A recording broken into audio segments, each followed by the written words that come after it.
Good morning. It is Motivational Monday, and my name is Christopher Donnell, the pastor here at Urbana United Methodist Church, and this is my good friend Pablo. Pablo. Yeah, and we're so glad that you're joining in with us. If you haven't met Pablo or seen him and his brother, they're from Ukraine. They just moved here about 6 months ago, maybe 6 months. You've been in the United States, Pablo.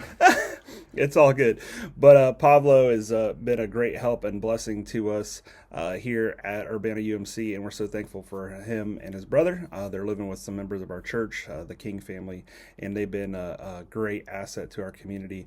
And Pablo always jumps in whenever you need help, and I was just encouraged by that and how I can ask for help and he shows up. And so I was reading in 1 Thessalonians chapter 5, 8 through 11. This is the New International Version. But since we belong to the day, let us be sober, putting on faith and love as a breastplate and the hope of salvation as a helmet. For God did not appoint us to suffer wrath, but to receive salvation through our Lord Jesus Christ. He died for us so that whether we are awake or asleep, we may live together with him. Therefore, encourage one another and build each other up. And that last line is encourage each other and build each other up. And Pablo is always an encouragement. He builds me up. I hope I do the same for him. It's a great relationship. But that's the message today. That's hopefully the motivation for you is who in your circle and your influence around you needs to be encouraged, needs to be built up.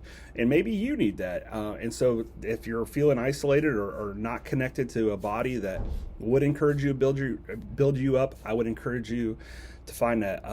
We worship 9 a.m. and 10:30 a.m. on Sundays here. It's a great church family to belong to, but it's because of this church family that we get to build each other up and encourage each other. So if that's what you're looking for, if that's what you need to do this week, we encourage you to do that. And with that, we hope to see you next week. Build each other up and encourage each other.